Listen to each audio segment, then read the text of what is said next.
I've returned. I've returned for another solo episode, and today is another long-term hyperfixation of mine. I may not have mentioned my love for the band Ludo in my time doing this podcast, but today you're gonna learn. The pop-punk band Ludo has been a huge part of my life. The song Love Me Dead came out when I was in middle school, around 2007, 2008. And my mother also loved Ludo, so we went to a concert together in Orlando, and I have been in love with them ever since.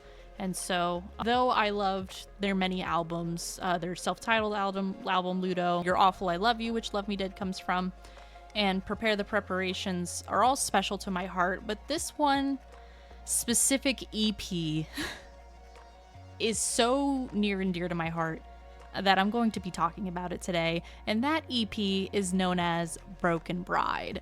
Broken Bride released August 23rd in 2005, and it only has 5 songs. It just has 5 songs. And those 5 songs, I tell you what, tells a fucking story. You can jam through this album in less than 30 minutes, but what makes this special to me and why I listen to it a couple times a year for the majority of my life is that story. And so, because it's a rock opera, I've really not because it's a rock opera, but I just had a really hard time getting people to listen to this album. So my hope today is that after watching this video, if you do watch this video, that you too will fall in love with the pop punk band's rock opera album Broken Bride. I promise you it's less than 30 minutes. Give it a shot. The general premise of this album, or EP, is about a man whose wife had died in a car accident in the year 1989. So 15 years later, he is not over it. He's still grieving. He still loves her to death, and he wants to see her again. So the man builds a time machine. And it doesn't quite go the way that he anticipated. Let's just jump right into it. Let's start with the first song, shall we? Part 1, Broken Bride.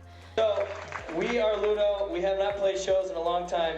And does anybody know why this show is special? Anybody know why this tour is special? Broken Bride! That's right! Because here's the deal. We wrote a rock opera several years ago. And tonight, we've only done this a handful of times. And on this tour, for a handful of dates, we're going to play the whole thing from start to finish. And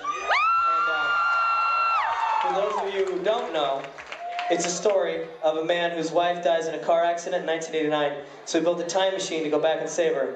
But he messes up, and he ends up in the Jurassic period, stuck in a cave surrounded by pterodactyls. You're immediately dropped into him almost rambling to himself about the past 15 years. He's struggling with some science, some technology, his grief. His time machine for sure sent him back in time. He got it to work, he's going, but he went way too far. He ended up in the age of dinosaurs. Literally, the quote is, "A demon shrieks, 'What have I done? What hell is waiting for me? I crashed before the birth of Christ, pterodactyl swarming. You died in 1989. Want to get back to that morning in May.'" It's almost like he realizes when he crash landed into the time of the dinosaurs that he went way too far back. And all he wanted was just to spend that last bit of quality time with her. So he fucked up. The song continues with him having a flashback to the day he died. He poetically describes the site of the accident while also remembering when they made love with each other. It's kind of hard to decipher the lyrics, but I'm not going to really articulate it right, but that's not the point. Point is that while this is happening, there's a dinosaur outside the cave. And while he's basically in a life or death situation with this said dinosaur, he's gonna figure out a way to get back to his time machine, get it to work, fix it, and go forward in time to fix your ruined lungs. I'll undo what time has done. We assume some time has passed while he's been sitting in the cave. He ends up carving her name into the wall of the cave, which is Time Traveler 101, bad etiquette, bad manners. Don't leave a trace, leave no trace. Is that how it goes? Something like that. But it's fine because he's like, I'm gonna die anyway, and the glaciers end up washing it away, so it's fine. Like, literally the quote is, "The glaciers come and wash my words away." So that fixes that time traveler's code of conduct issue. But I'm still watching him. By the end of this song, we don't know what's the fate of our character, our main character. I'm gonna start referring to him as Homeboy moving forward. But we just go into the next song, Save Our City. And then we fast forward into the future at the apocalypse, where a mayor is confronted by a little boy telling him to save the townspeople because they're being attacked by zombies because it's the apocalypse. You know how it gets. And Save Our City is not from the perspective of our main character, is not from the perspective of Homeboy here. We are at the end of times. We flash forward to the end of times, and this young boy who is with the mayor of the city, they're having this conversation, and this song's not really included in the parts that this album has. There's 4 parts and then Save Our City. So it's part 1, Save Our City, and then we have 2, 3, 4. But it's kind of like we're gonna get there. We'll get there. Don't worry about it. Fun fact, actually backtrack. But yeah, our main character is not a part of this song, which is fine. But this is the only song in the album that gets a music video, so I'll probably have that playing on screen at certain points while I'm talking about it. But it's pretty cool. So with that, I'm going to address this song in a little different way than I did the first one. I'm going to kind of address all these songs differently as we go through, because that's how I felt was the best way to articulate what's going on. So with that, some dramatic readings.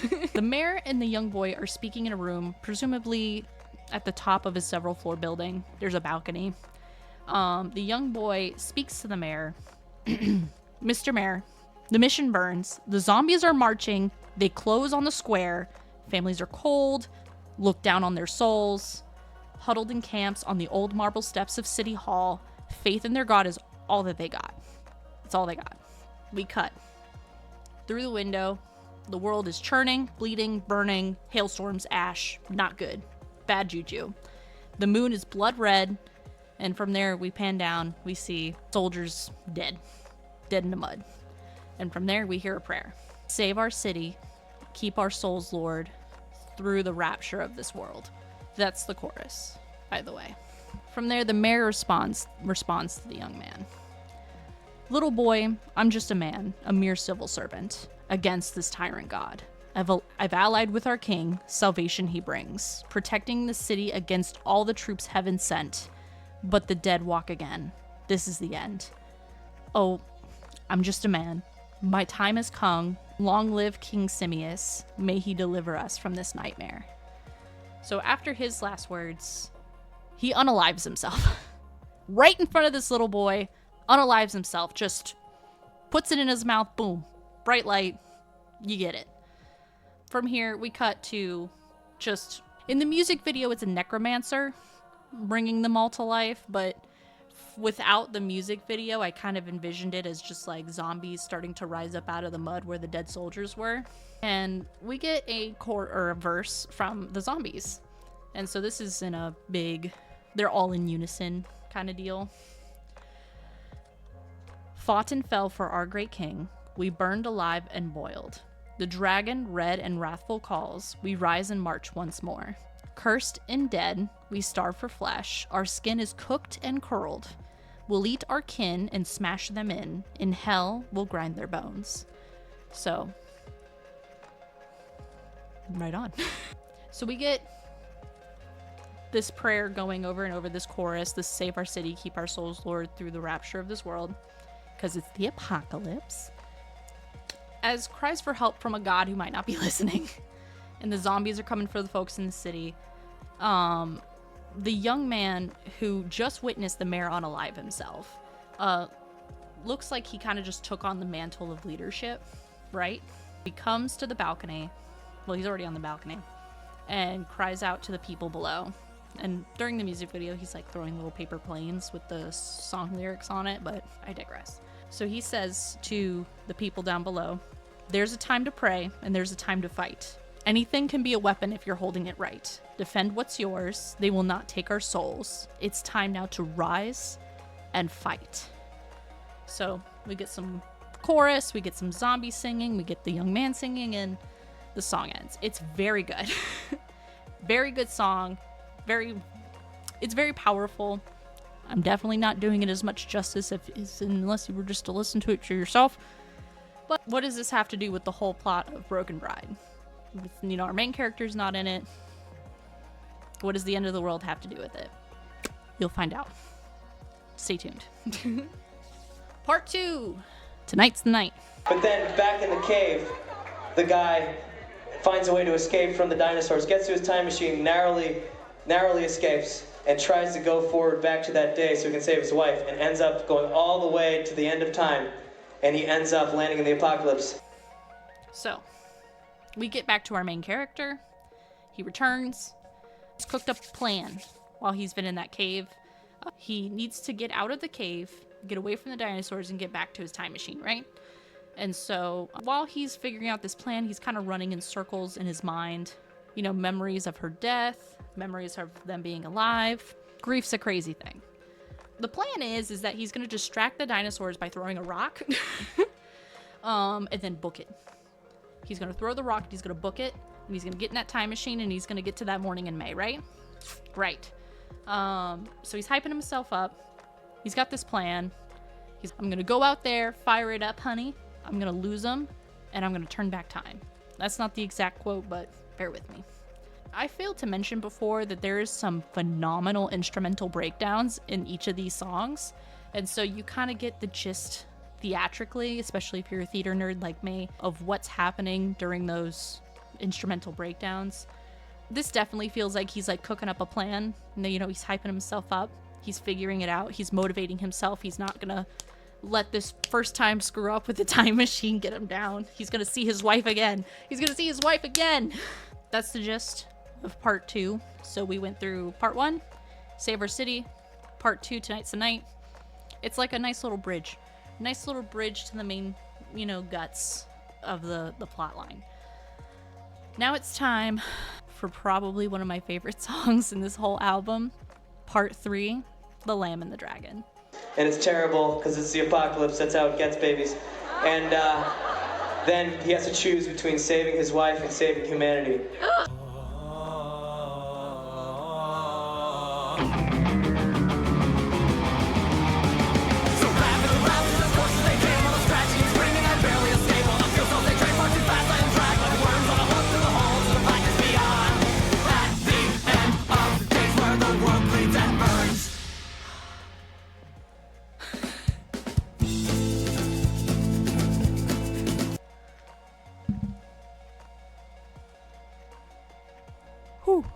That part of the song fucking rules.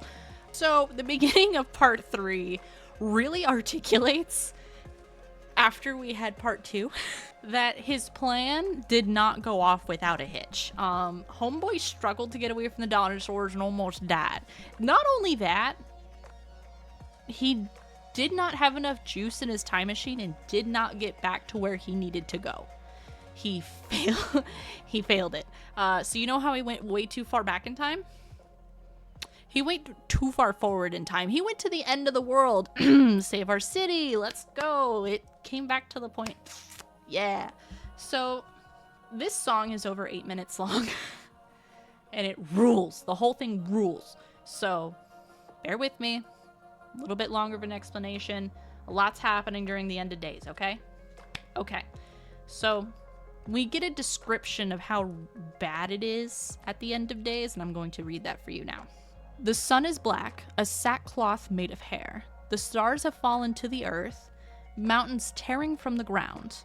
Look at these people hiding from the red raindrops, while earthquakes shake the broken timber of this burning town. There's poison in the water, the ocean's blood has turned to slime and gotten hard.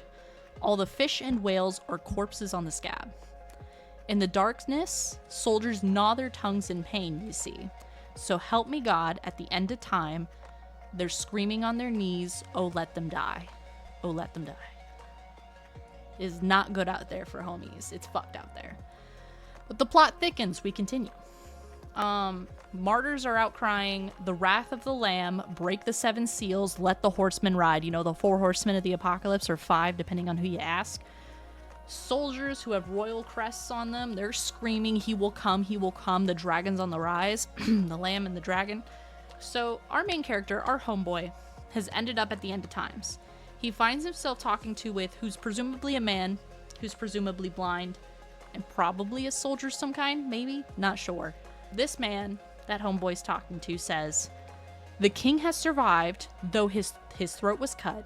They say he's the chosen one. He leads our men from Babylon, the rebellion's worldly son. Against the tyrant, we have joined with him as soldiers." At this point, he's kind of shaking. He's staring at his gun, which is like unsettling.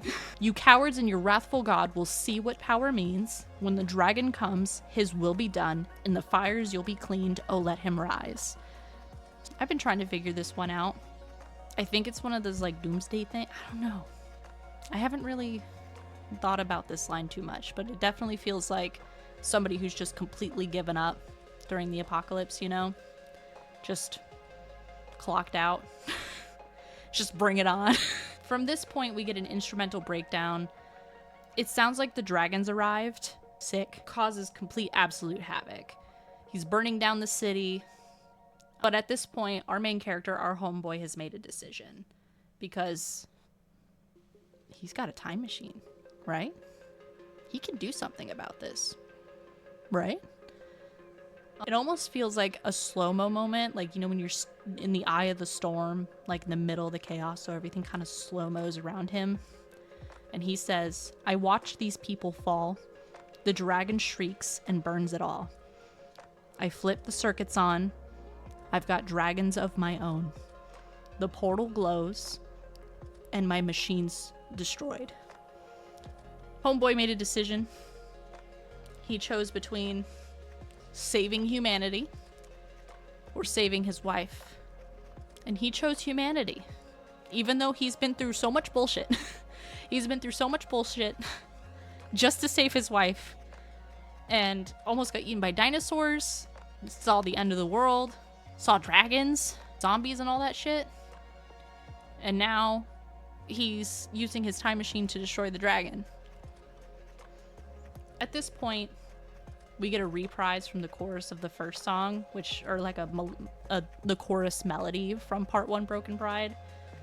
It's kind of emotional, you know, like that real set-in realization that his decision, he made his final, and he's also stuck. He is now stuck at the end of times. Music starts to shift to something a little more ethereal, a little more angelic, and we hear this very angelic chorus start to sing, "The traveler has saved their souls from the destroyer of worlds. Then why does his heart still scream? Rise and speak." So basically, like, you've saved humanity. Why aren't you content? Why are you upset? You saved humanity. Why are you upset?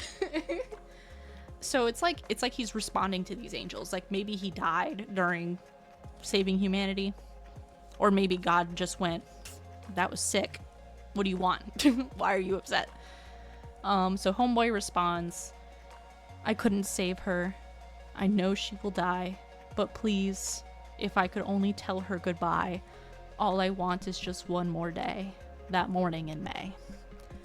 So, and almost like a instant, just snap, God fingers, he's transported back home. We know he's fought reptilian monsters. He's crossed a bloody sea just to see his wife again. He's coming home. And it's dawn. The garden has no weeds, no grave beneath the tree. Inside the home, sleeping in bed, is his wife. Very wholesome. Love to see it. He got what he wanted. He got to see her one more time. But we're not done. There's one more song. We're not done. Part 4, Morning in May. So you can follow along with the story. That's it in a nutshell. There's a surprise ending. I won't tell you how it ends. But first, we're going to do this. So it's a rock opera. It also sounds really cinematic. And so we get a very sweet piano opening. It's very calm. It sounds like he's trying to come into the house and not wake her up, you know, like he's taking it all in. This just moment that he's been desperately dying for the past 15 years plus time traveling time. There's socks on the wood floor. He's been hoping and praying for this moment forever. It feels like he's taking in the scent. He's taking in the feel of her being there. Just his heart's beating out his chest. He's overwhelmed. He cannot believe this is happening. He goes in to cuddle with her because she's still sleeping in bed, spooning her, holding on to the love of his life like he'll never see her again. And this woman has no idea what he's gone through. Not a clue. But that's romantic as shit. She's sleeping. He's having his moment. And he's going through what it's been like for the past 15 years without her. They've been trying to console him, but all he ever needed was just to have her back. And all he had was photos, her old clothes that still smelled like her. He doesn't need them anymore because she's back. She's in his arms, right in front of him. And she wakes up. She's like, back so soon? Well, more like, back so soon? He smiles in response, just like, he never left at all. He did. But he's soaking in the moment, and that's when she realizes that, oh shit, it's time for me to go. I don't know if she's going to work or where she's going, but she's going somewhere. And we know what that leads to because last time I checked, the whole point of this rock opera was the fact that she died in a car accident. She's rushing like it's a normal day for her because she has no idea what's coming, but he knows. And he's panicking. He's starting to freak out. It's all happening again like before. She starts up the car. He's falling apart inside. He's running out of time. He decides to stop the car, so he goes up to knocks on her window, goes around to the other side, and says, "Baby, I thought I'd come along for the ride." Just delivering that line made me kind of want to cry a little bit. I'm probably not doing this as much justice as I'd like to, but oh my god, just I'm thinking about listening to it. It's like, oh. So he gets in the car. They're driving. And time slows. He takes her hand. And that's when the car begins to lose control. And he holds on to her. Together, as their hearts are beating so hard, the instrumental orchestra comes in and articulates a very slow motion, dramatic ending where they're entering this car crash together and die as a couple. That's the end. That's the end of my less than 30-minute rock opera EP known as Broken Bride. And I hope you enjoyed it. I'm emotional. I've listened to this album 3 times today because today I got in the car and I was driving for a while and it popped up on my Spotify and I went, I need to make a video about this. I've cried or almost cried a few times today. So good. I highly recommend it. The whole Broken Bride album, you can listen to it on YouTube, you can listen to it on Spotify or wherever you listen to music. I highly recommend it. Please give it a shot. If you don't, I hope you enjoyed the plot of it. And thank you for watching.